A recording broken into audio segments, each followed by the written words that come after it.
It is my pleasure to introduce our speaker today, Joseph Fischel, who is an associate professor of women and gender and sexuality studies at Yale University. Joe received his PhD from the Political Science Department at the University of Chicago and served as a postdoctoral fellow at the Pembroke Center at Brown University. In 2012, he received the Julian Mezzi Dissertation Award from the Association for the Study of Law, Culture, and the Humanities.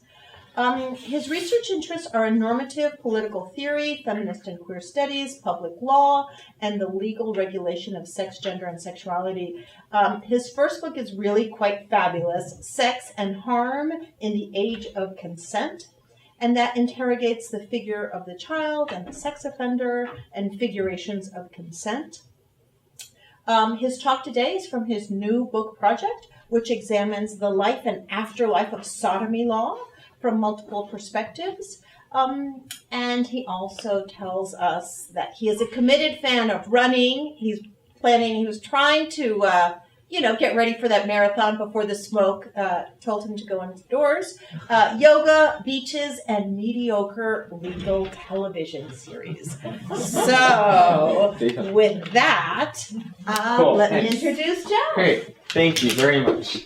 I have to offer the minor correction that this is the second book so it's like the sequel to the first consent book, so it's not on the afterlife of sodomy, it's more on consent, so I apologize. I'm going to give you a little preview of the talk before going into the main feature. We'll triangulate on horses, cannibals, and tea. We'll start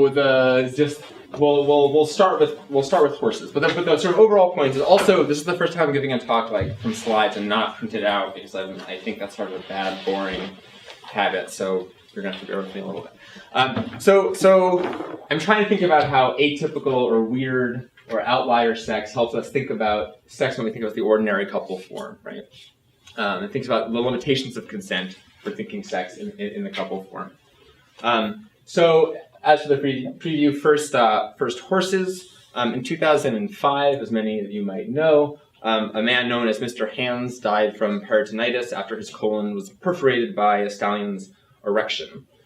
This was all featured in the documentary Zoo. See, I did the slide too fast, whatever. So basically, what his death revealed was all of these guys were getting together in Washington State and getting drunk together and then going to barns and getting penetrated by horses. And then he died, which led to this whole scandal. Mr. Hands died, which led to this whole scandal, and a bestiality law was passed in the state of Washington. Great.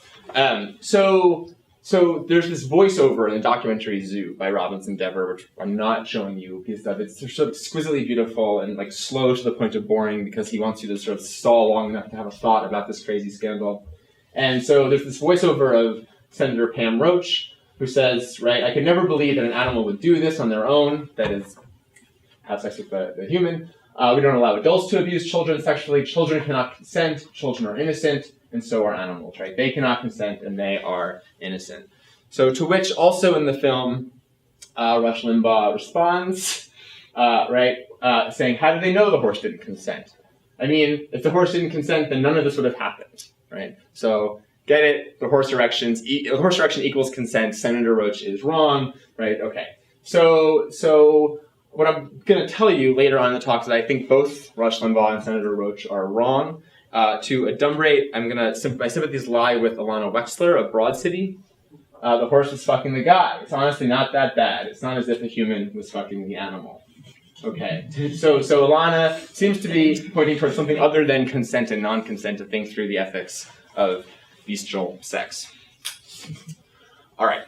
It's all right. So our cannibals. So this is Armin Muse. This was a 2001 case in Germany, known as the German cannibal case. He met someone online, and they consensually agreed that he was going to. The other man burnt brands that he was going to come over. They removed his penis together. He tried to eat it. It was too chewy. They tried to fry it. Then they burned it, so they gave it to the dog. And then they had sex, and the other guy did a lot of drugs, and he killed him. Okay, and froze his parts and ate it periodically over many months, and then This was all in a video, it was all exposed, and he was arrested. And he was convicted of manslaughter on the basis that it was all consensual, and then a higher German court convicted him of homicide, basically arguing that consent was not a defense to the homicide. All right. So this presents a problem, though, the problem that I want to analyze, that I analyze in the book, and that I'm analyzing with you today, I think, for BDSM scholars and sympathetic activists. I will not reread everything that's up there, right? But if you know anything about BDSM activism or scholarship, like consent is the keynote, right? It's all consensual. It's all consensual. Consent is the thing that ratifies BDSM sex, and I think this is going to be a problem, right? The German Cannibal case presents a problem if we're all cool with consent, but we're not cool with consensually eating your lover and killing him. So, we'll talk more about, like, some of you might be familiar with the safe, sane, and consensual, and so safe might be the corrective, but we can talk more about the sort of limits of safety as a side constraint, since the whole point of BDSM is to, like, libidinize non-safety in the first place. Okay. Or what is eroticized is the contravention of the norm of safety. Okay, so there's cannibals and horses, and now we're on tea. So have you all seen this video? Yes. Okay. So this is the Thames Valley Police in England put this, like, PDA out that was, like, supposed to be a training video that then went viral all over the U.S., all over the world. It circulated widely, including by Harry Potter author J.K. Rowling, and analogizing consent to tea drinking, or rather consent to tea drinking to consent to sex. The video is this, like, clever send-up of men's presumptively willed ignorance, right? Like, unconscious people don't want tea, don't serve them tea. If they say they don't want tea, they don't want tea. Right? They say no, thank you, then don't make them tea. Right? At all, just don't make them tea. So the video ends with a public service announcement that is simple, straightforward, and, as I will argue, just sort of gesturally at the end of the talk, politically stupid, or politically foolish, or short-sighted. Right? Whether it's tea or sex, consent is everything. Okay. So I'm going to argue sexual justice politics can do better. Okay. So I'm going to back up for a moment. So yeah, this is the second book. I just handed in the manuscript yesterday, which is really exciting. Yeah. So we're not going to go through the whole book, because then you wouldn't buy it, and because it'd be boring, or you'd be here for a long time. But the very sort of quick version. So the introduction looks at that tea and consent video and a whole bunch of other cultural artifacts, and we'll constellate what we call the consent moment. Thinking about, and sort of opens up to think about three criticisms at the book levels at consent, right, which are under the rubrics insufficiency, inappositeness, and scope contradictions. We'll do that in the other order: insufficiency, scope contradictions, and inappositeness. So insufficiency as regards to conduct, that's chapter 1. That's Kink and Cannibals. We'll talk more about that, about sort of how far can you run the consent train, right? If I say, like, dear husband, remove 2 of my legs, are we cool with that, or is consent insufficient? There's my husband. Okay. So insufficiency as regards to status, that's the trouble with mother's boyfriends or against uncles. So there we looked at data across sexual assault appellate cases in Connecticut, Wyoming, and Wisconsin. And, it turns out the second most common perpetrator of sexual violence, to the surprise of no one, are the intimate partners of mothers, basically, mothers' boyfriends, right? But almost all states but 3, their statutes cannot be reasonably sort of read as covering mothers' boyfriends. And so the argument of that chapter is maybe it's time to extinguish restrictions on sex and horizontal relations, like adult siblings or cousins or whatever, and think more about vertical status relationships. Scope contradiction. So this is from heavily indebted to I.L. Gross and Alex Sharp, who looking into this 3rd chapter, the trouble with transgender rapists. So these cases in Israel and the UK and the US, where you have trans men or butch women being convicted of some form of sexual assault because they deceived their partner, right? Their partner thought that they were sex male at birth, and then it turned out they were not sex male at birth.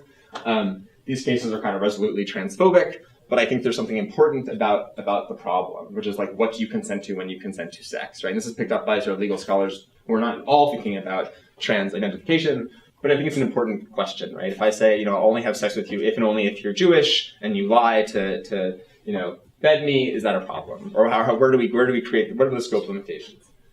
And then the inappositeness, right? When does consent just not apply? Horses and corpses. And then finally, I look at a case of sexual assault involving a person with significant disabilities, and to think about how all of those criticisms intermingle with one another: insufficiency, inappositeness, and scope.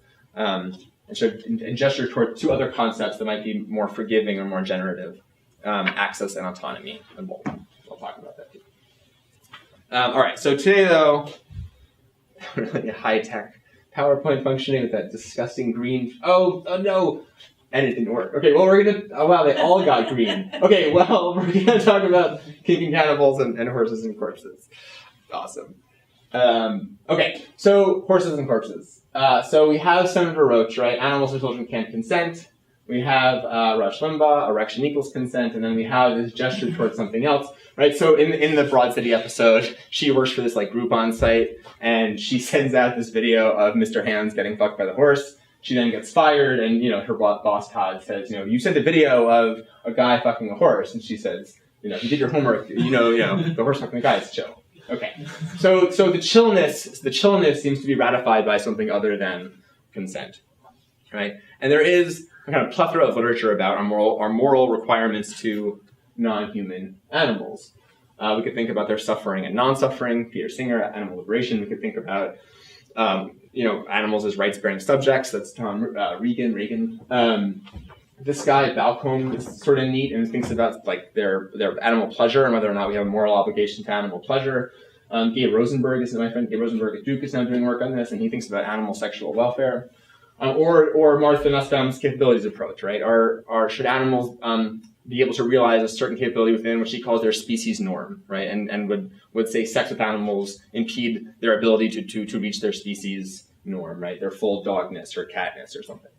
So notice, right, that consent isn't anywhere in any of these sort of moral paradigms or moral philosophies. My argument is that it's because it's absurd. Like, it's absurd to think of consent in relationship to non-human animals, and we only do so because we're thinking it in proximity to sex. So thinking about if your dog consents when the dog sits, or if skunk consents when you shoo it away from your trash or something. Like, I think consent is it does not make sense to think when we're thinking about non-human animals. I think this is the sort of fully anthropocentric part of the talk. I think consent is a human construct governed enacted to govern human relationships under conditions of human cognition.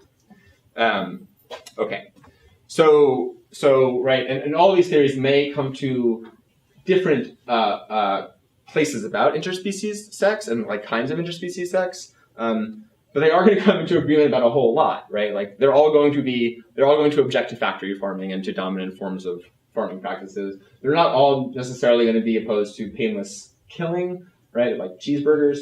But so the Rush Limbaugh appeal of the consent argument is like, well, the animal might consent to sex, but it wouldn't consent to becoming a cheeseburger. And my argument is kind of like consent has nothing to do with any of this. If we care about welfare or suffering or pleasure, let's just say so.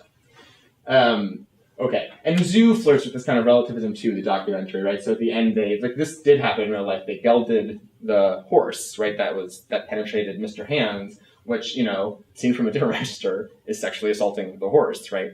And then, of course, they have these clips of them eating ham and turkey on Thanksgiving, and they're like, really? Like, if you ask the turkey, which would it prefer? Okay. So, great. Also, this law that was enacted in the state of Washington has this farming practices exemption, which virtually all bestiality laws have this farming exemption, and Gabe Rosenberg talks about this too, right? So, which sort of basically and transparently puts on the table that what is being policed is not fucking animals, but like weird male desire. Okay, so I think we should just be honest about that. But that's what's freaking us out is weird men. All right, so that's horses. And so now I'll go to another strange case of corpses. I should have also said I didn't include any trigger warnings. I mean, the whole talk is kind of a trigger warning, but there are no really graphic or prurient images in the talk. So in 2002, a few years prior to the horse sex death incident, in Washington, there was a corpse sex incident in Wisconsin. So these twin brothers, Nicholas and Alexander Grunke, doesn't matter, Grunke, and their best friend Dustin Radke, they're all 20, or they were 20, kind of overgrown Harry Potters. They decided to dig up a corpse of an attractive woman so that one of the brothers could have sex with it. So the quick version, he convinces his brother and a friend. They try. The vault is they can't break into it. Like, they have their shovel and it doesn't work, and they like pack it up and they go home. They're in this truck with like condoms and a shovel, and the police pulls them over and they like say we were trying to have sex with the corpse. And so they get convicted of a whole bunch of things, trespassing, property damage, and they also get convicted of attempted third-degree sexual assault. Okay, why? In part because in Wisconsin, consent means words or overt actions indicating a freely given agreement to have sexual intercourse or sexual contact. So some of you might, this language might be very familiar to many of you, but some version of it appears in almost every new college sexual misconduct code. Like, this is an affirmative consent standard, right? And Wisconsin is one of, I think, 3 states that have a full-on affirmative consent standard, by full-on, I mean across the sort of criminal law or sexual context, right? Not like California has it just for the public schools have to have, public universities have to have it. All right, take a breath. Okay, so affirmative consent standard, great, you know, it also recalls these earlier provocations from Catherine McKinnon and Andrea Dworkin back in the 80s, right? Basically, right, consent was such a crappy standard, even a dead woman could reach it. So you're like, you know, feminist victory. In Wisconsin, you cannot have sex with a dead woman because there's an affirmative consent standard. On the other hand, this whole thing is absurd, right? Simple, and perhaps sort of the relationship of consent to corpses is even sort of more simple and straightforwardly absurd than with horses. So this is the dissenting judge, who I think had the right argument. Right, the majority reaches the desired result through an undesirable analysis. The desired result is criminalizing necrophilic sex. The undesirable analysis is getting there by way of consent. Right. So let's see what the next slide. Okay, great. So the argument, right, is like, this makes no sense. Talk about the consent of a corpse. We could talk about its dignity. We could talk about public health. We could talk about the health concerns of Nicholas Grunke. But talking about consent in relation to the corpse sort of is like saying Jim sexually assaulted the apple pie, right? As Aristotle on Aquinas reminds us, right, corpses aren't people. This brings us to this really uncomfortable place about children. So here's why. So this guy, David Finkelauer, he's now like a famous sociologist around child victimization and child sexual abuse. And he wrote this article back in 1979, What's Wrong with Sex Between Adults and Children? And I think it sort of strikes us all as sort of wild that article had to be written.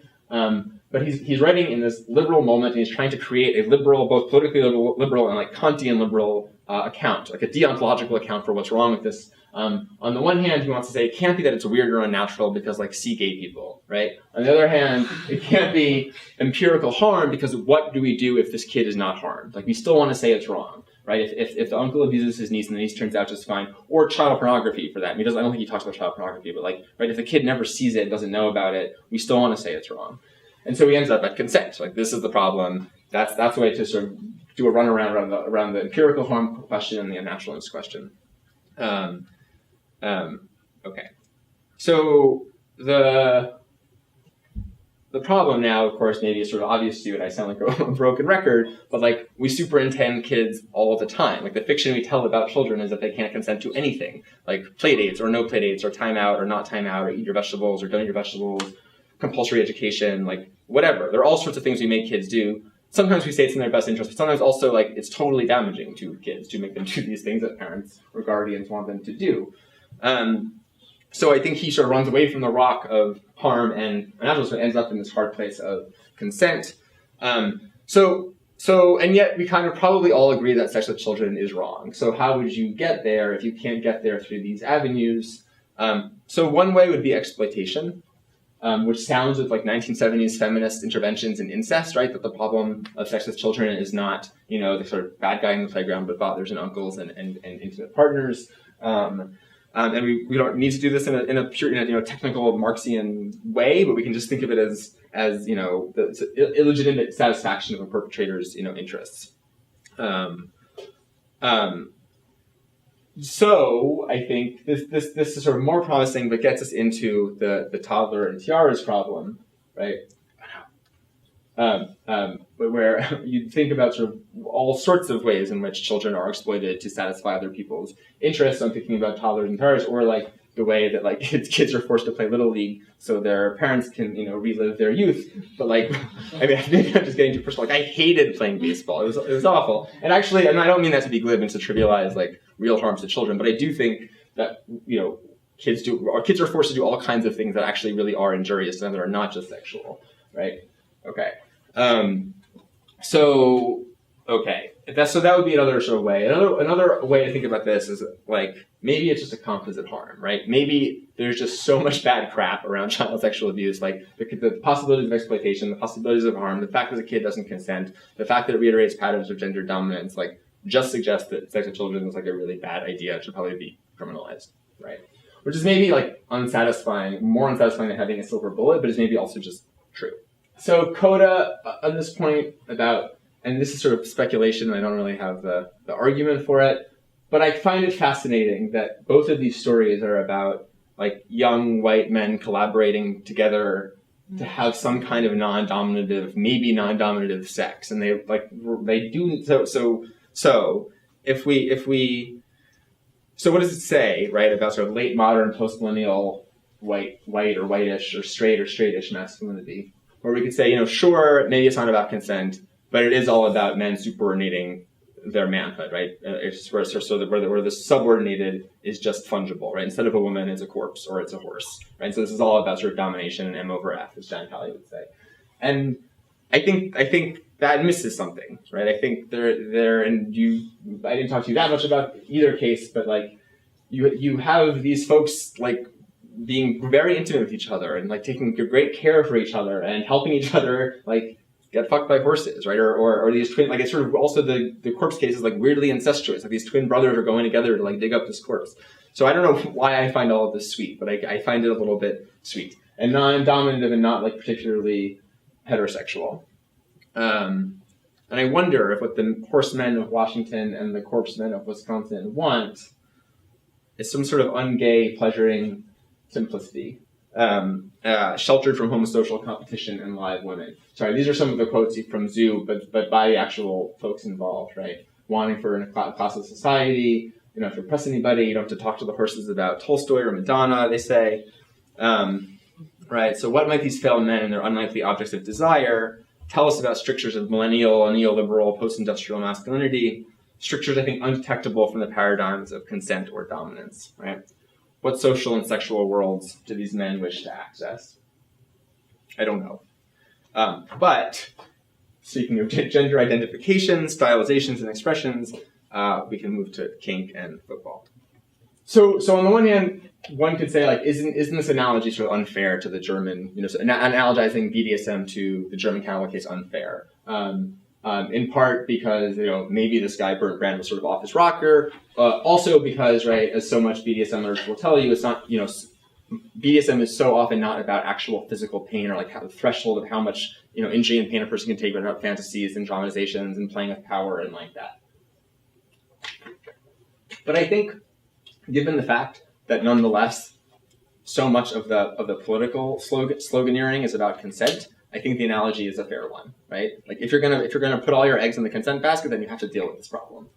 I also just want to say that just for sort of teaching moment, the way these appellate cases around when BDSM is sort of put up as a defense, these cases cut two ways. So usually people are charged with assault, not sexual assault, because consent is not a defense to assault. But they get charged with assault, and usually this cuts two ways. One is the judges or juries kind of sort of amplify the harms that were not terribly grievous or permanent to begin with, but say they are, and so you sort of write the commentary on these cases are they're homophobic or erotophobic, right? And you're jacking up the story of harm to convict, gay men or kinksters. But the other version, the other way these cases cut is it looks like rapists were putting up a rough sex defense, right? Saying like this was BDSM, it wasn't rape. So this is all to sort of say like, I make the comparison. I'm thinking about the insufficiency of consent, like not unaware that this is really fraught, and that the cases surrounding kink are complicated, right, or difficult. Nonetheless, right, I still think there's this green light problem. What kind of activity does consent green light? And before considering other side constraints that we might want to look into, like if we don't think that eating and killing your partner just because you're doing it sexually makes it okay, what other kinds of concepts we want to put in our basket, I want to think about the big analogy in this BDSM scholarship and by activists, and that's the context sports analogy. And the Model Penal Code is this like legal text that's started in 1962, and it's by a whole bunch of legal scholars, and it's a way to it was meant to sort of liberalize and formalize states' penal codes. That's all we need to know about that. So the Model Penal Code permits consent. So it doesn't permit consent as a defense to assault, right? Like you can't say, well, I consented to having my arms removed, like it's still assault, unless it's by a doctor. Okay, so the MPC permits consent as a defense to permits consent as a defense to serious bodily injury if such injury is incurred, quote, in lawful athletic contest or competitive sport or other concerted activity not forbidden by law, right? So basically this is like a sports exception, right? So you cannot consent to serious physical injury unless you're playing football or hockey, right? And then it's okay. I'm simplifying. States have adopted variants of this clause while refusing to permit consent as a defense to assault charges arising from like alleged BDSM sex.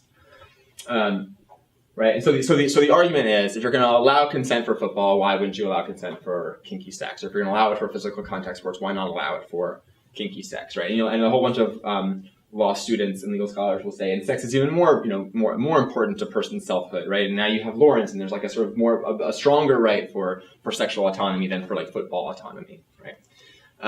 But I kind of think that the analogy works better the other way. I think, especially in relationship to football, and it's not for nothing that when people are like making these arguments, they turn to boxing or hockey, and they don't turn to the massive secular religion of the United States that is football. And I think here the analogy works the other way, right? It seems to me the argument is not we should permit kink because we allow football, it's that we should not allow football.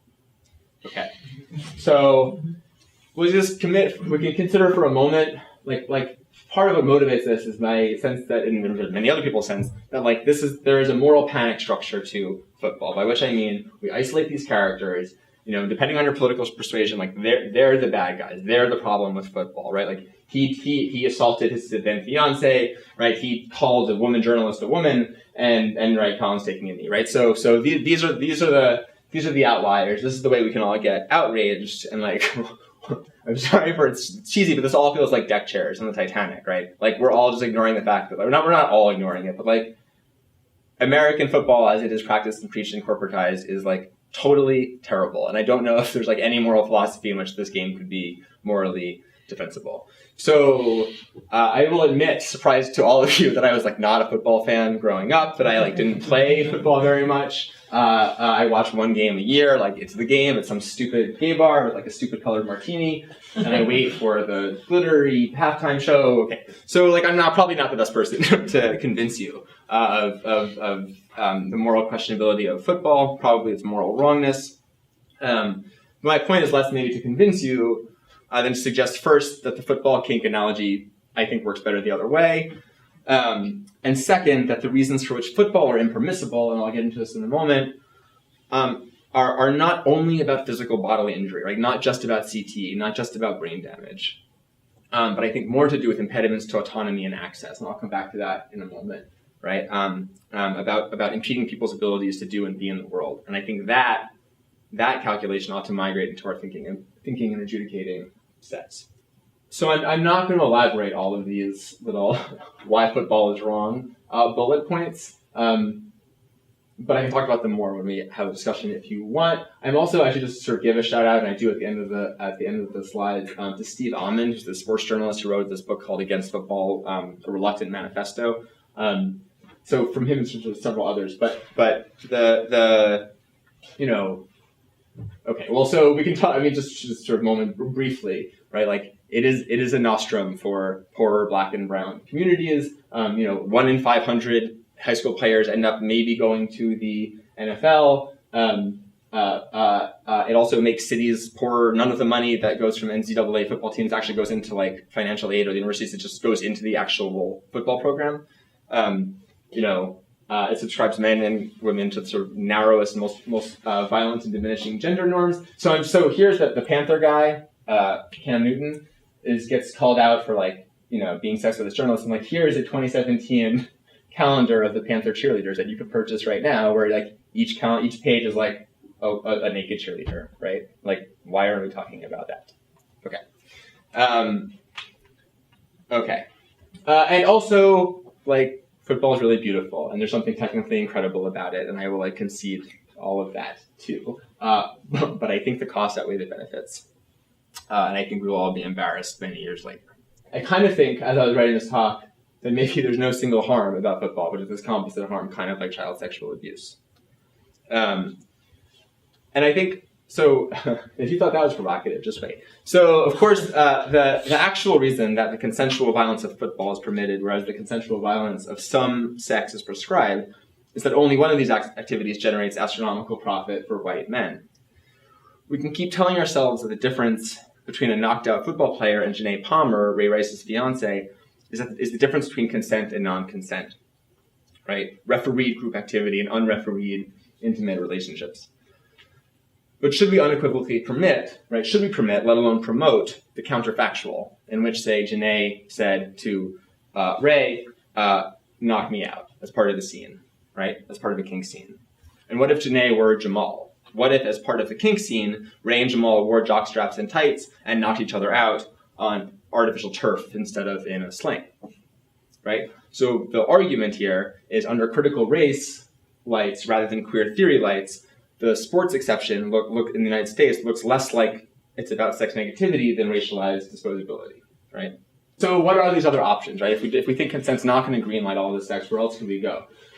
So one place scholars go is seriousness, because there's this serious exemption in the model penal code, right? And they just sort of say, just apply it more equally, right? Like, just don't be homophobic in your rulings. And actually, if it's serious permanent injury, then it should not be cool.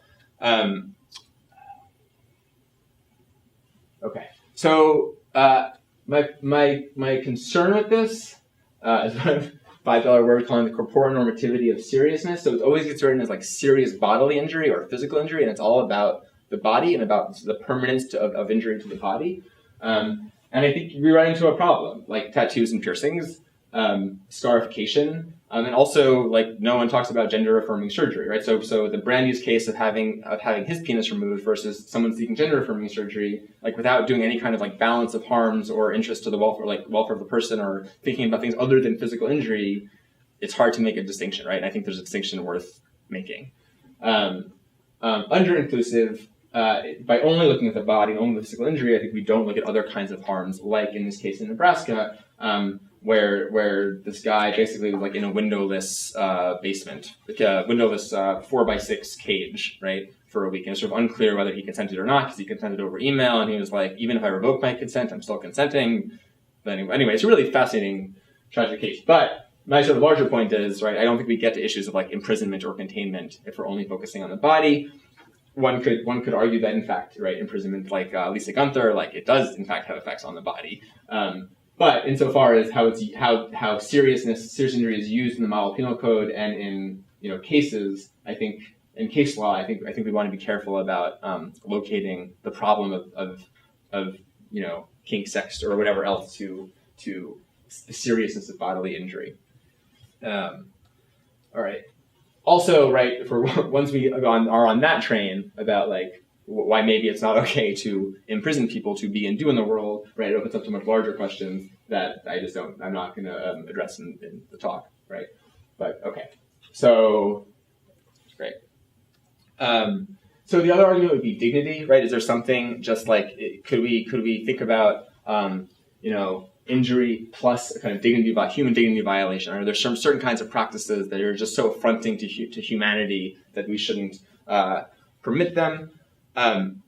So this seems to me very slippery and can cut two ways. One way it gets argued is that, well, humans have this dignity of like these long-term welfare interests, but once you of being and doing, and we don't want to have actions that impede that. So one legal scholar, Vera Bergelsen, talks about, right, there's no way in which sort of eating and killing someone can be dignified. Like, that's the problem with this art, with the German cannibal case. But on that track, it just seems to me like dignity is actually the wrong word. Like, if what you're tracking is the ability to be and do in the world, I think it's more like autonomy, or self-determination or something less like dignity. And if you go the other way, that dignity names something other than being and doing in the world, but like the distinct humanity of humans, then you get into like really sketchy, deep sex negative place like criminalizing sex play or race play or Nazi play or whatever else, right? And like that can't be right. And in fact, this one legal scholar, Dennis Baker, like does go there and wants to, and ends up saying like we should criminalize all both the Spanner case, like the gays in the 90s who were like the nailing someone's scrotum and all this, but also just basically says anyone who's HIV positive, shouldn't have sex with anyone who's HIV negative because it would like affront the dignity of the HIV negative person. And that seems like a disaster. He makes an exception for if they might have a child because the child might offset the dignity violation of the, it's like, right, okay. So, I mean, it's like, it's horrible and phobic. Okay, so I end up in this place where I think, well, how else might we think about BDSM sex? How else might we think about it? And I have to say, I'll just be honest, I'm less interested in like getting the state in your bedroom than thinking capaciously and ethically about sex and kink sex and all kinds of sex. And okay. So I end up thinking about autonomy and access. By autonomy, I think of it in a sort of feminist reconstructive way as the capability to be and do in the world, with debt to Jennifer Nadolsky and Martha Nussbaum. And access is taken from disability studies, right? What is the kind of world building necessary to make the world more accessible to sexuality, to intimacy, to pleasure and sexual experience? And this is sort of the conclusion of the book I'm not going to talk about now, but it's not for nothing that like autonomy has lots of skeptics in the disability studies world, and access has rightfully, lots of skeptics in the feminist sexuality studies world. And I think if you can sort of reconstruct both from the school of the other, you can get to like a happier sex positive place. And as for kink, I think autonomy and access help resolve two contradictions internal to kink literature and activism itself. So that first contradiction.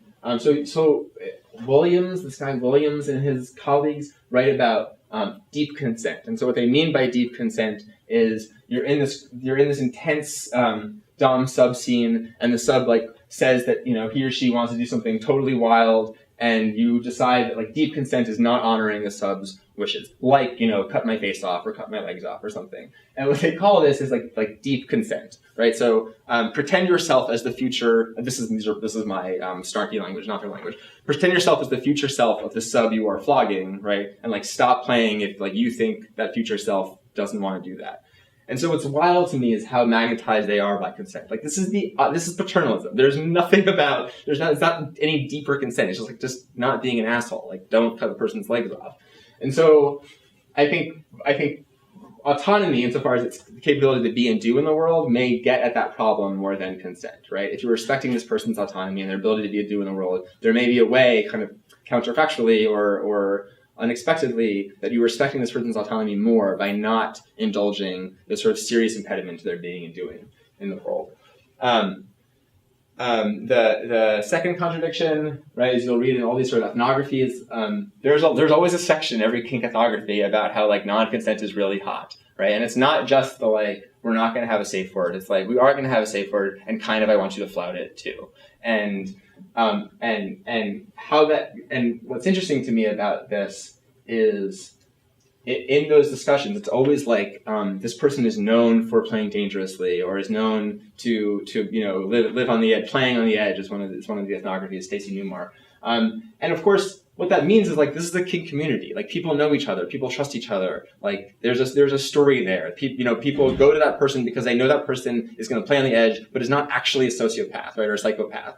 And so I think again, right, when you think about like you want access to something that maybe you can only intimate or near or approach by thinking that your sovereignty is suspended, by thinking you're sort of deflating your sovereignty, your consent capacity, whatever. That's great, right? But we also know that like that kind of access only comes with a certain antecedent trust, or knowing who the people are that you're playing with. I don't think these arguments are bulletproof, but I just think that autonomy and access gives you more running room and is more honest than consent is. Oh no, that was like the little joke. Wait, okay, see, there it is. Okay, you saw it. Okay. So Right. That's kind of the point that I want to leave with. I don't think consent is everything. I don't even think you think consent is everything. But I think we end up stuffing all of our we stuff too much of our politics and our aspirations into, making consent really truly mean something when there's a much larger conversation to be had. As for the tea, right, you don't know what kind of tea you want or how hot you want the tea, or you don't even know if there are other teas for you to have, or if you've only had really bad Lipton bag only education, then all you think out there is Lipton. And you can make the connections yourself. And I'm thinking of Al Vernacchio, the sex ed guy. He talks about, he has a TED talk about we should think about pizza, sex as pizza, not baseball, because pizza comes with so many opportunities for different toppings and ways to share, and baseball is just pre-routed. There's this first, second, third base. Okay. So I think all of that doesn't get captured by consent talk. Also to think about on campus. So I'm thinking about Vanessa Gregoriadis' book, Blurred Lines. So most college students don't have that much sex at all. Something like, and don't quote me in statistics, but something like 80% have sex 5 times, or less than once a semester when they're in school. And 20% are part of what everyone calls hookup culture. And of those 20%, students aren't good at sex by and large, and they're not enjoying it. And particularly women aren't enjoying it, right? Over and over in every report, women report lower levels of sexual satisfaction and sexual pleasure. And so the question following these professors at WashU, Susan Appleton and Susan Stiritz, are the ones who aren't having it, maybe they should be having more. Why aren't they having sex? And the ones who are, why are they signing up for bad sex? Is it bad for sex that social life is so controlled by social life on campuses are so controlled by boys and frats? Probably yes, right? These professors I watch you talk about these sexologists in the 70s, Philip and Laura Sorrell, who came and led these workshops on sexual communication and sexual health, and provided lots of gynecological and medical resources. And of course, I know that exists at Berkeley, and that exists, all over kind of campus, these sort of sexual literacy programs, and I think this didn't get into the newest version. It doesn't matter. But I think they're kind of often seen as downgraded or second or of lesser importance than stopping rape. And I think we are separating them at our own peril, right? And that they both contribute to immiserating sexual culture, right? And sort of miserable sexual culture. So consent is a term of law. It's necessary and insufficient, and I think we should let the law have it. Oh, right. This is a good time to say, I'm a big believer in affirmative consent standards. I think law and sexual misconduct policy should have it. I'm happy to, debate affirmative consent standards. I just think there's so much more that sexual justice politics can and should be doing. What is the sexual culture to which we aspire, and, right, how do we get there? I'll leave it there. Cool. Thank you.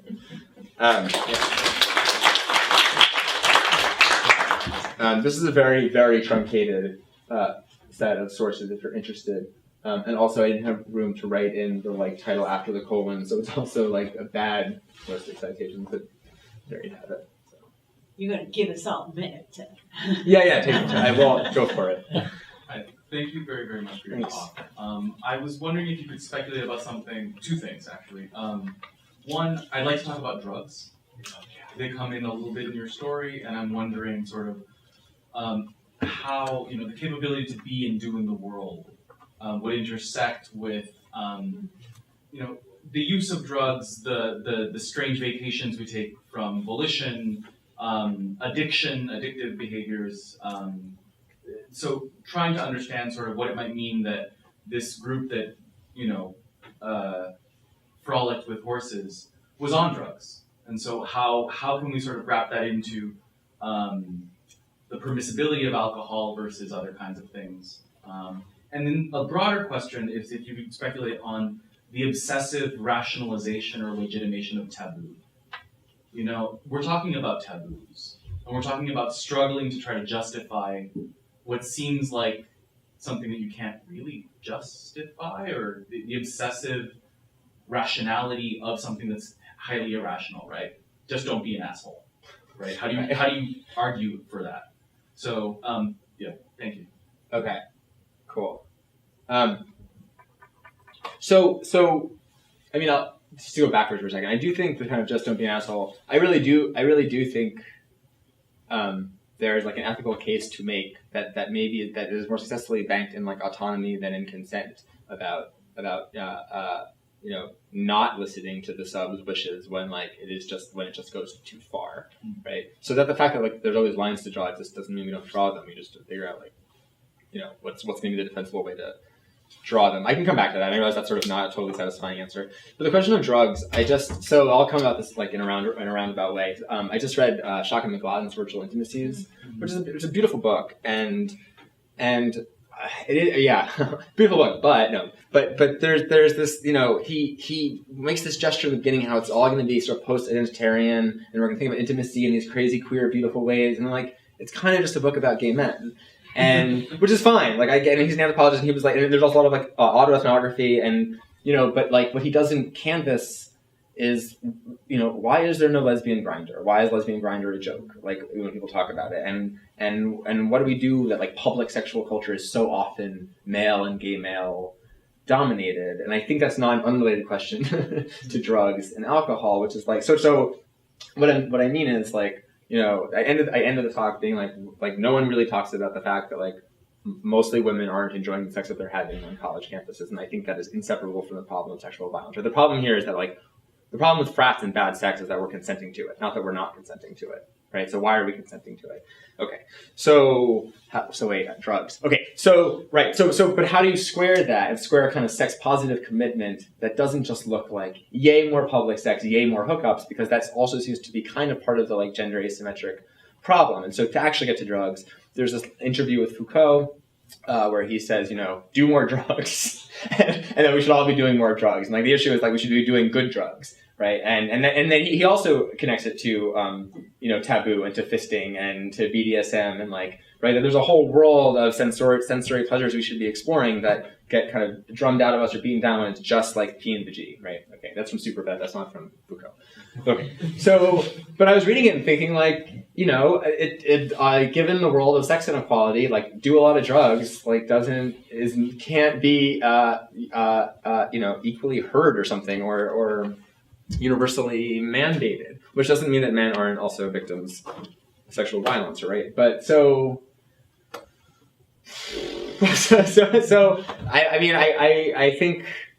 I think in a utopic world, we should be playing with drugs and alcohol in ways that American culture tends not to allow you to, except that sometimes now it does for some people. But right, I think that would be less of a question if we weren't so focused on binge drinking and getting totally schnockered, I'll say, as my friend Maggie used to say. So I think that seems to me experimenting with drugs seems to me less of a problem than cultures that incentivize getting as wasted as possible, right? Yeah. So, question I was kind of thinking about the whole talk that you broached a little at the very end. If we accept all these problems with consent, which I'm fully on board with, I think you're right. I'm glad that you say you still think consent is important. Where does that leave us? How do we determine? I think your cases are all the cases where it's clear that consent doesn't work. Right. What about the gray cases? How do we determine, okay, what metrics do we use? How do we operationalize this? Yeah. Okay, hold on a second. So, Wyoming. Okay. Got it.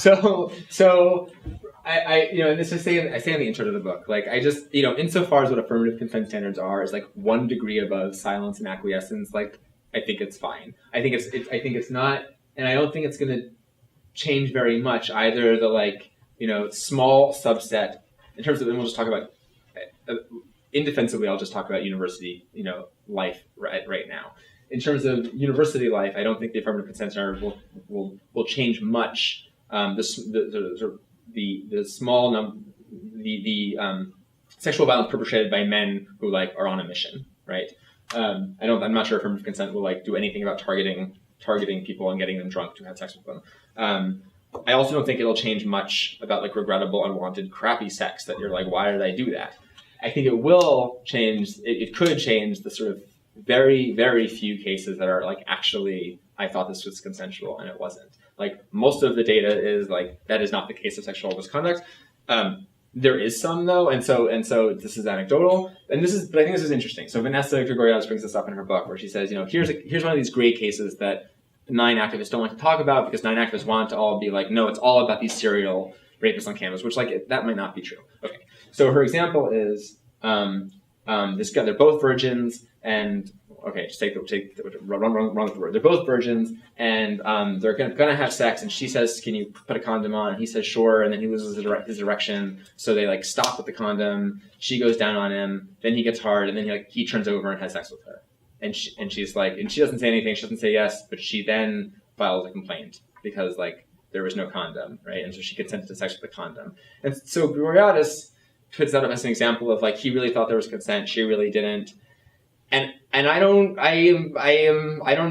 if I where to weigh in or if you guys care where I weigh in, but I'm kind of like, I don't care that you're a virgin. Like she obviously wanted the condom. Put the condom on. And if like affirmative consent is gonna like be the difference in that case, I don't know. I'm kind of okay with it. Do I think that like he should be expelled? Probably not. I don't think he was expelled, right? But I think insofar as like that's going to be the cost of an affirmative consent standard, I'm willing to take the cost, given the extant costs now. I just think in terms of activism and transforming sexual culture, why keep talking about it? Even the performative contradiction, like I keep talking about it, One reason is phenomenological, which sounds like I'm being jargony, but what I really mean is I do fear the thing of people transforming on bad or unpleasant sex into feelings of sexual assault. And I think there is in these brochures, these student life brochures across the University of Wyoming, University of like Southern Georgia, there's a whole bunch where these manuals say like, consent is mutual, imaginative, creative, sober, like all these things. Like if you don't have consent, it's sexual assault, capital S, capital A. And I mean, it's as Laura Kipnis says in this book, like everyone is then a rapist, if that's actually true. So Jeannie Suck and Jacob Garrison do this article called The Sex Bureaucracy, where they use these quotations and they say, isn't it crazy? Everything's totalitarian now. Everyone's a rapist. Okay, so then I called all those universities and I was like, do you actually use this in your like sexual misconduct educations, or do you use like the policy in your sexual misconduct, policy? And they're like, no, we use the latter one. This is like best practices for consent. But that still begs the question, like, why are you still calling this consent? Just call it mutual, sober, fun, imaginative, creative sex. Like, don't call it consensual or not, because I do then fear, like that is my fear, that if we keep sort of holding on to this term and wanting it to do more than it does, right? If you sort of send out literature after literature that says like anything less than rock star sex is sexual assault, then I do worry people will actually feel violated, not if they're lying, but that they're actually feeling it, right? Like Joan Scott, evidence of experience, and so that doesn't mean I don't want to diminish the problem of unwanted, bad, or mediocre sex. It's just to say, like, in order to address that problem, I think we need to think of like the problems of consensual sex. And I should give a shout out to Robin West, who also has written about this too. Okay. I think there's something curious about this desire to punish, right? Yeah. So that rather than sort of promoting pleasure, right, or having a pleasure-based sexual education, what we have is a punishment-based sexual education of what we're not supposed to do. And I'm thinking that there is something BDSM-y about this, like this kind of desire to punish. Yeah, it's also racialized. I don't think that's any separate from our intensity about football. Yeah. But, okay, and I did hear you say that you wanted I know it's wrong, but I like to watch boxing. But if you're going backwards and saying that football should be illegal, are you also saying that kink should be illegal? No.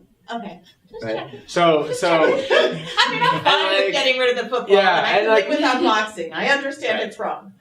I mean, and because like I'm more interested in, social transformation than like making a law. I don't actually like that's not my real issue is like how willfully ignorant are we going to be to like this practice in our midst? And I think 99.9% of kink like is not injurious, does not impede your ability to be and do in the world. Like and I think like those cases are phobic and like kind of terrible. So but I think the BDSM scholars bring up those cases, and rarely do they ever bring up the cases of like, well, there's a whole bunch of cases. Gaspar on Rhode Island is one of them, where it's like, you know, well, she liked it rough, and I think we don't need to take that seriously too. But anyway, about the punishment point, yeah, I mean, I think you're right. And then the question is like, the question's a harder one, which is like, both sort of material and an affective level. How do you, you know, transform the will to punish into something more creative and hedonic? And yeah, I mean, I think, you know, one of the places I go to in the book is like, we should not abandon the notion of like comprehensive sex education, like now, especially now. And, you know, Trump has already scaled back, you know, something like $88 million of funds on sort of comprehensive sex education programs. Like that should be, I think, part of an anti-sexual violence politics. It's like, you know, thinking about that, right? I think, right, so thinking about like, you know, queering sex ed rather than bullying laws, I think I'm on board. Yeah. And it's not for nothing, like, you know, Elizabeth Bernstein and carceral feminism, like the other will to punish, I think, is there's a historically materialist answer about this. Like when the welfare state drops out and there's nothing left, and there's no hope, and a kind of, you know, so the notion of the collective imaginary is done. What are you going to do? You turn to, you know, punishing both, you know, individualized bad guys or whatever. So that's depressing. Yeah. Do you have a question? Yeah. Oh. We're going to be very polite. Same time. Okay. Hi, Joe. Hi. I have two questions about your football metaphor, actually. One is about the ways in which your critique of football seems to operate solely on the scale of harm, right? And my crude question is, what about pleasure? Before we talk about football as a metaphor for sex, what about pleasure? And the other question is a more pointed one, which is that I take your critique of the ways in which the commercialization of football is about a particular kind of fetishization of the black male body, and access to that as a kind of both scopic pleasure, but also an access to a particular kind of violence. My question is, where is race in the rest of your critique? It seems to me it appears on the body of the black football player, but doesn't seem, at least in this telling, to be a pertinent concern when we're thinking about things like the weird ways in which particular kinds of sex acts are criminalized, or the fact that the first set of cases you show us are very much about legal cases that were probably in some ways mitigated by the fact that the defendants were white. Right. Okay. So I think, so as for, you know, football generates pleasure too, I mean, the thing that I want to say is like so offensive. I mean, so do a lot of peculiar institutions. Doesn't mean they're okay. Yeah, you know, I mean, you know, as Amin asks, like, why is football so popular in the South? So I don't know if the fact that it generates some X degree of pleasure means like it's legit. Yeah, you know. I mean, I also say in the process of like writing this book and thinking this, I actually, and I don't even mean this to be morally righteous or like most of America likes football. That's kind of the problem. So I'm not trying to make you feel bad. I just like, it turned, like, as I was writing this, I couldn't even like be in the room anymore with my family, like watching it. Like, I'm just like, why are we all signing on to this? Like, these people are destroying each other and just making bank for like the people who own the teams. Okay, so I'll stop ranting about this. But so yes, I think we need to be very careful. And so what a lot of like Janet Halley folks have done to raise the alarm around 9 activism is to say this is all going to be racialized. That if we have an affirmative consent standard, it's going to be black students who are suspended and expelled disproportionately. So there's not yet data on this, in part because all of these trials are like too secretive, which is part of the problem. I think there needs to be data on this, and there needs to be data in California about like how this actually pans out. But as you know, Stephen Schulhofer has written, as I kind of agree, like, you know, that we are all under a racist system of criminal justice doesn't mean you don't have laws. Like, you just have to have better laws. And so the fact that like laws are racially enforced doesn't, you know, you can still think about which laws are better than others. And I kind of think, you know, an affirmative. Okay, so the options that we would have for like sexual assault law are force, consent, and some want to go to desire, right? So force is terrible. Desire, I think, is terrible too, because like who of us, unequivocally desires the sex we're having? I mean, I do. Okay. But right, and then the consent standard, it seems between acquiescence and silence and frozenness and fear, or some degree, some indication of preference for the sex you're having, even if you don't desire it. So, I think I kind of want to make the defense that we have that the least crappy answer. I think consent's a crappy standard. The least crappy standard, I think, is an affirmative consent one. That doesn't mean that it won't be, racially enforced, but I just think I hate saying that's a different problem. It's a different problem, and there was something else I want to say about this too. Oh, it comes up also with mothers' boyfriends, right? Like,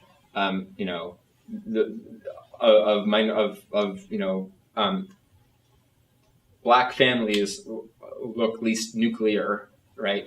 The data, right? So that the problem with saying, we should be paying attention to mothers' boyfriends is there might be like a racial ratcheting up, right? Like that's a problem, and I don't quite know. And I say in the chapter, like I don't really know what to do with this problem. Like it is like we should focus on vertical relationships, not horizontal relationships.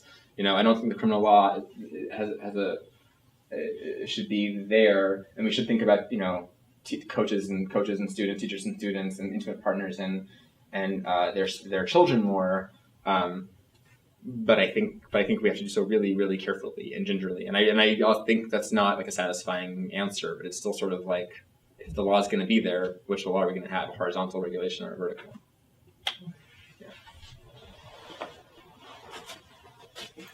Yeah.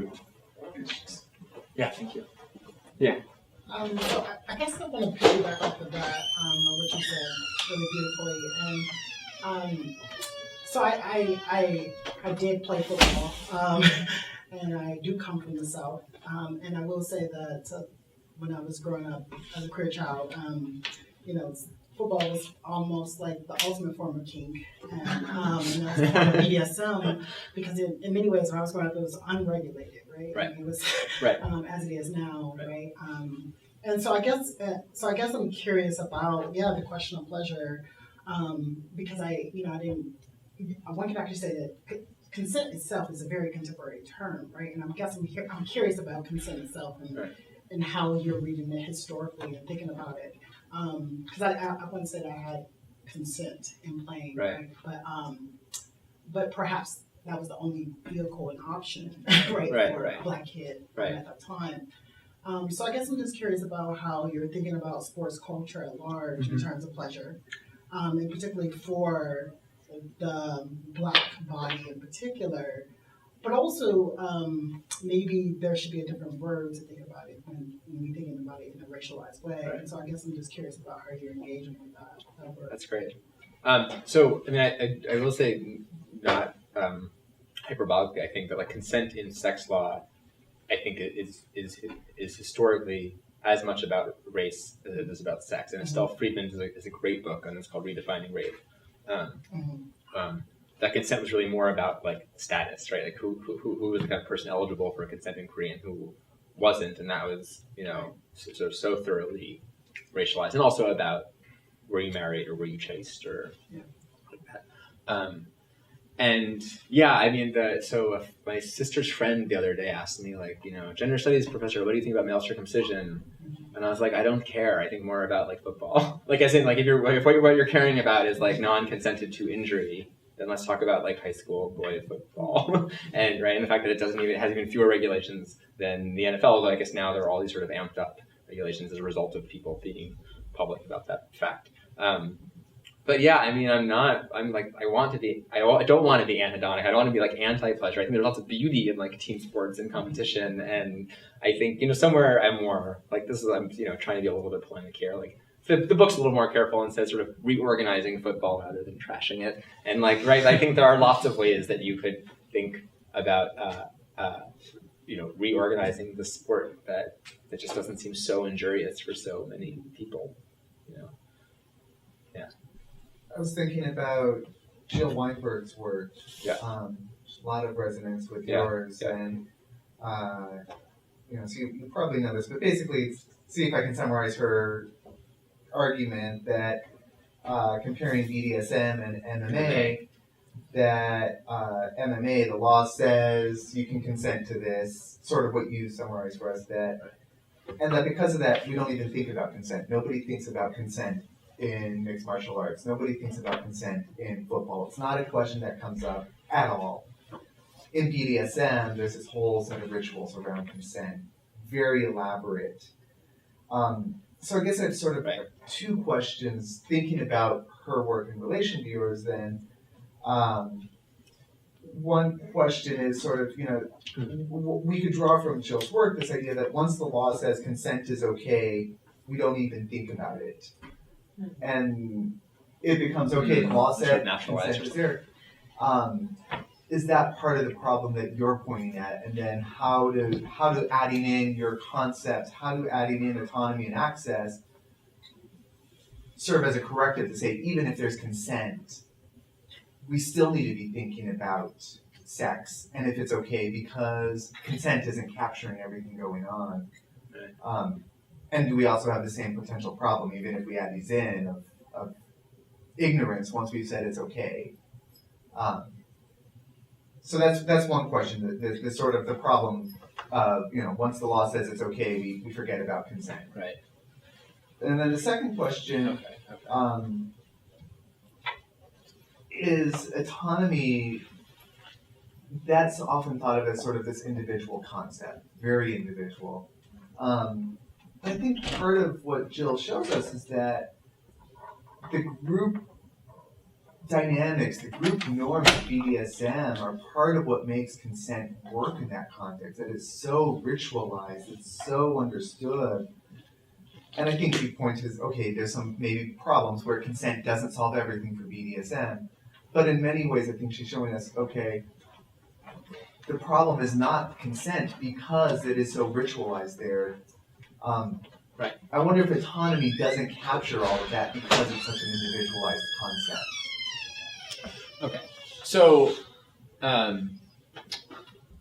right. So I am trying to think of so there's this sort of big boring part of the book where I'm thinking about how to make a feminist reconstruction of autonomy that's relational, not individual. And so I'm tracking through Kant to Schulhofer to Jennifer Nadelsky and Martha, and thinking of it as thinking about sexual autonomy as a capability to co-determine sexual relationships, which I think is a different but contiguous definition. So it's not I'm just sort of making it up. The capability to co-determine, sexual relationships, I think they say somewhere in there. Which also, Kantian scholars divide between personal autonomy and rational autonomy, and that rational autonomy looks like the thing that I'm talking about, as a capacity to choose rather than just choosing itself. BDSM, Weinberg, Kink. So one of the things, so maybe I'll go backwards, it's a little bit scattered because I'm jet lagged and a little sleepy, but one of the things that kind of concerns me about consent is sexy is that it read most literally, it almost feels like it's encouraging people to consent. It'll be sexy if you consent. And which is part of that sounds like I'm being silly, but sort of part of a larger problem of a part of the larger project is asking people, why do we consent to this and do you want to? And that the way that sex positivity can too quickly kind of convert into I should be fucking because that's cool. But maybe it's not cool. And maybe you want to have a much sort of longer, more careful conversation about what's going to get you off and the things that you're doing and whether it'll be enjoyable or not. And I don't know if all of that's captured under, consent. And I will say with Weinberg's interviews and everyone else's interviews, I should have said this earlier, that I just want to sort of acknowledge that the fetishization of consent within BDSM culture is really about political branding to non-kink people. So that whole story of safe, sane, and consensual was a messaging thing to not get arrested. So when you actually ask people, kink people, or when you read what they write about what's great about kink sex, it's not the contract, right? It's about transcendence and sensorial experience, whatever. It's about all the ways that sex is great plus kinky sex. Okay, so I just think that's sort of important to recognize that, right? It was, and David Stein, who came up with the safe, sane, consensual, he thinks, which is funny. He's this is always supposed to be a starting off point. And then it became this bumper sticker thing, and it just seems he's it kind of just seems basic. I don't really that's not what kink is about, but we have to tell people that's what it's about so we wouldn't get arrested. So I see the sort of point of right, that was strategy also. I don't think I don't think I really answered your question, the first question. I mean, I guess, yeah. Or does the law help us, does the law mystify power relationships once it's said the relationships are consensual? Yes. No, I mean, I guess the question is, so if the problem is we say there's consent and therefore it's legal and we stop thinking about consent, is that a place where you're making an intervention, that autonomy and access are saying we can't just stop at consent. Yeah, so this came up with dinner last night with a friend of ours, which is, I sort of want to just keep coming back. I keep coming back to to the extent that any academic intervention makes any kind of intervention, it's more about I think I have this naive belief that changing structures of thought changes the world we inhabit, and so I'm actually less concerned about our friend Nico is but is it really that big a deal? How many kink sex practices actually involve serious impediments to being and doing in the world? Do you really want the state to go and criminalize that? I'm no, so I'm less interested in an autonomy standard in rape law, which all these legal scholars talk about it as if rape law is governed by an autonomy standard. And I interviewed a state attorney once. She was what is autonomy? She had no idea, which is a sort of metaphor for the gap between legal scholars and practitioners. But anyway, so right, that's not the aspiration. The aspiration is to say let's think more carefully about the kind of sexual culture we're aspiring to, and the ways that consent doesn't get us there. It might even truncate it. I had a question. In the end, you said that we should be aiming for a different sexual culture. So I guess to put it in a simple grandmother hypothesis to someone who hasn't been to this presentation, how would you conclusively say that we should aim for a sexual culture that's inclusive of different values and inclusive of different types of individuals moving forward? Right. So I think what is partially appealing about consent talk is that it looks like it's politically liberal. Everyone has their own conception of the good. You do you. As long as it's consensual, that's cool. And I don't think we really subscribe to that. I think we have values. We should compete with those values. And I should make a convincing argument to you.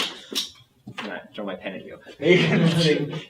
Argument to that sex positive culture. If you come from say sort of more conservative religious background, that a sex positive culture doesn't mean everyone needs to be just sort of running around fucking all the time that it might just mean having more access to sexual health and sexual information, and Stanford now has I guess Plan B and vending machines or whatever, right?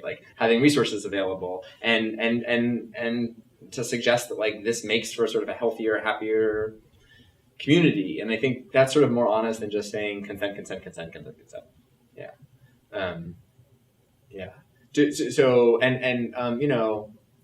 The Susan Appleton steroids make this good case, which is on the one hand it looks so fantastical and crazy to think that we're going to have state-sponsored or university-sponsored workshops about how to use various sex toys or finding your clitoris or that kind of thing.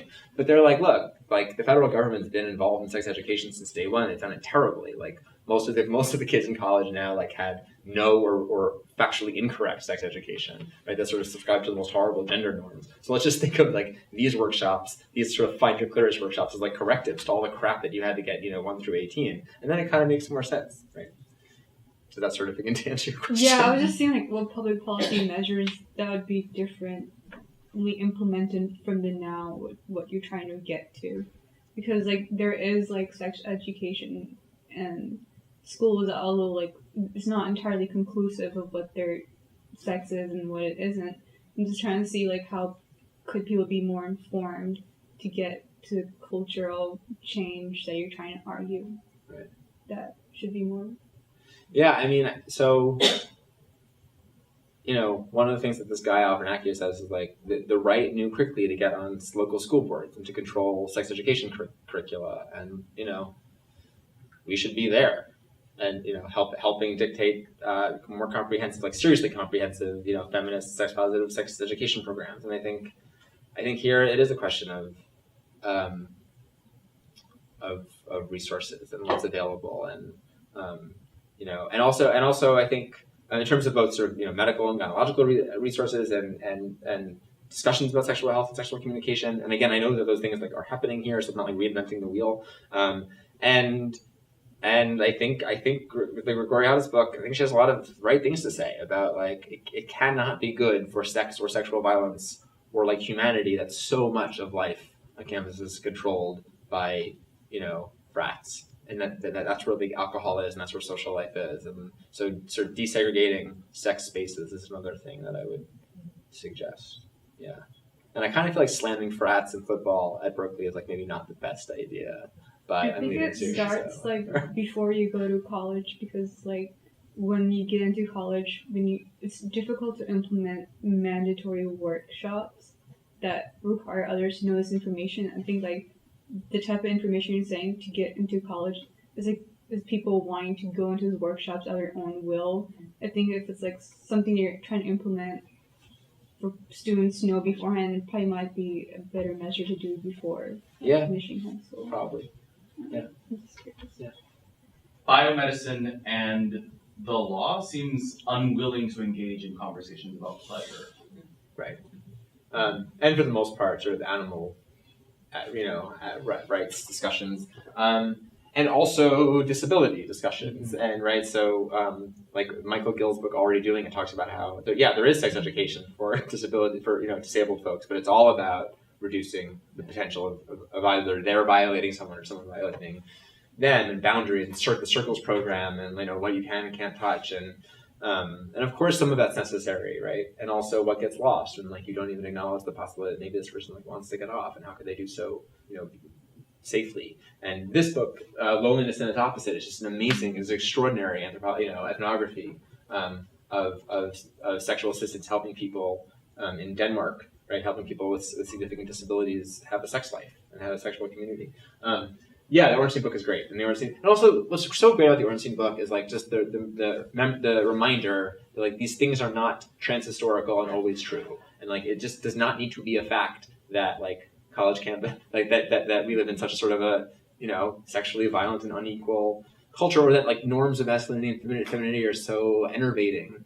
And I'm going to cite this badly, but another sort of Gregoriada's point was date rape, started skyrocketing in the 50s after the GI Bill, and then there's a sort of a different version of masculinity that showed up on campus, and a sort of different purpose of the frats, right? As in, it wasn't always this way, and I think that's an important thing to remember. And so I also think maybe football doesn't need to always be this way. I think we need to maybe let you breathe. Thank you so much. Thank you. For a Thanks, really guys. fabulous talk.